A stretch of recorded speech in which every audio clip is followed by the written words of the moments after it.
கோவை மருதமலை அருகே குடியிருப்பு பகுதிக்குள் யானைகள் நுழைந்திருப்பதால் மக்கள் அச்சமடைந்திருக்கின்றனர். விவரங்களோடு இணைக்கிறார் செய்தியாளர் சுரேஷ். சுரேஷ், விவரங்கள்.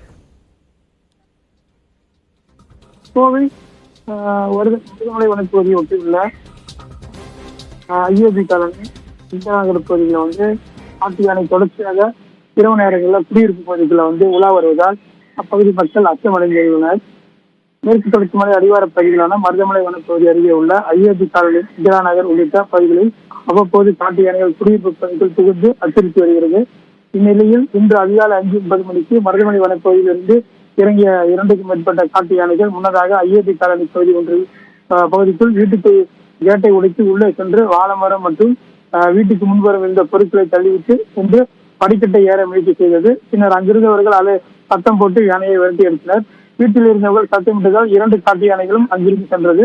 அதனை அடுத்து இந்திராநகர் குடியிருப்பு பகுதியில் சென்று தோட்டத்தில் இருந்த மரங்களை சேதப்படுத்தி சில வீடியோக்கள் தற்போது வைரலாகி வருகிறது. தொடர்ந்து ஐஓபி காலனி பகுதியில் இரவு நேரங்களில் காட்டு யானைகள் முகாமிட்டிருக்கு. அதே போல பாத்தீங்கன்னா பூண்டிமலை கோயிலில் நேற்று இரவு அன்னதான கூடத்துக்குள்ள ஒரு காட்டு யானை உள்ள புகுந்து, அதாவது 4 அடி கொண்ட ஒரு பகுதிக்குள்ள குடியிருப்பு பகுதிக்குள்ள காட்டு யானை புகுத்ததுல கிட்டத்தட்ட 2 மணி நேரம் உள்ளேயே இருந்து அரிசி பருப்பு ஏதாவது இருக்காங்கிறத பார்த்துட்டு திரும்பி வரதுக்கு ரொம்ப கஷ்டப்பட்டுட்டு அப்பகுதியில் இருக்கிறவங்க விநாயகா வெளியே வந்துடு, எப்படி போனே அப்படியே வந்துடு அப்படிங்கிற மாதிரி சொல்லி பேச்சு கொடுத்து தொங்கு தமிழ்ல பேசி அதைய வெளியே அனுப்புனாங்க. தொடர்ந்து காட்டு யானைகள் பகுதியில் இருக்கு. வனத்துறையினர் தீவிரமா கண்காணித்து அடர்ந்த வனப்பகுதியில் விரட்டணும்னு சொல்லி பொதுமக்கள் கோரிக்கை வச்சிருக்காங்க.